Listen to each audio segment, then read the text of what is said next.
नमस्कार, माझं नाव संकेत सिद्धेश्वर चव्हाण. मी राहणार शेलेवाडी, तालुका मंगळवेढा, जिल्हा सोलापूर.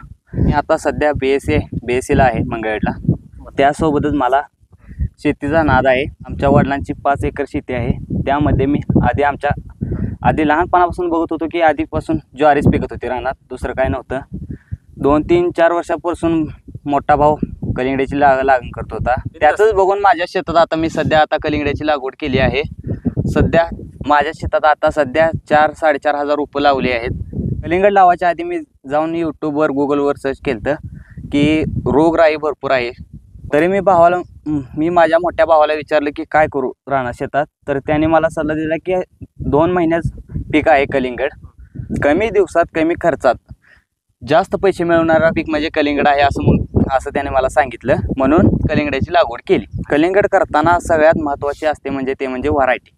कलिंगड लावताना व्हरायटीची चौकशी करत असताना व्हरायटी अशी घेतली पाहिजे की आपण व्यापाऱ्याला पसंत पडली पाहिजे, गिरायकाला पसंत पडली पाहिजे आणि आपल्याला पण परवडली पाहिजे. म्हणून ऑर्डोट सीड या कंपनीची विजय व्हरायटी ही आपण निवडली आहे आणि ती माहिती मी यूट्यूबला बघून मिळवली.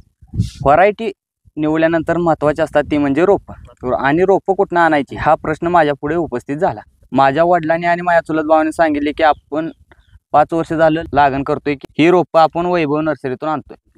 मी विचारलं चुलत भावाला की आपण त्याच नर्सरीतून का रोपं आणायची. त्याने सांगितले की तिथं फसवणूक होत नाही, रोपं चांगली असतात, रोगराई नसते, त्यामुळे आम्ही तिथून रोपं आणली.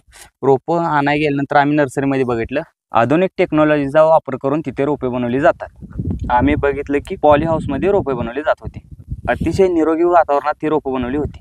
आणि आम्ही तिथे गेल्यानंतर त्यांनी रोपांची वैशिष्ट्ये सांगितली. त्यांनी जी वैशिष्ट्ये सांगितली होती ते आम्ही रोपे लावल्यानंतर बघायला भेटली आम्हाला. आज आमच्या प्लॉटला 24 दिवस झाले आहे आणि अतिशय चांगला प्लॉट आलेला आहे. निरोगी प्लॉट आहे. तुटाळ वगैरे कुठेही झालेलं नाही.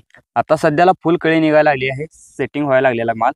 तर शेतकरी मित्रांनो, येणाऱ्या काळामध्ये कलिंगड शेती ही भरपूर फायद्याची ठरणार आहे. तरुण मित्रांनो, शेती करत असताना आधुनिक तंत्रज्ञानाचा वापर करून शेती केली पाहिजे.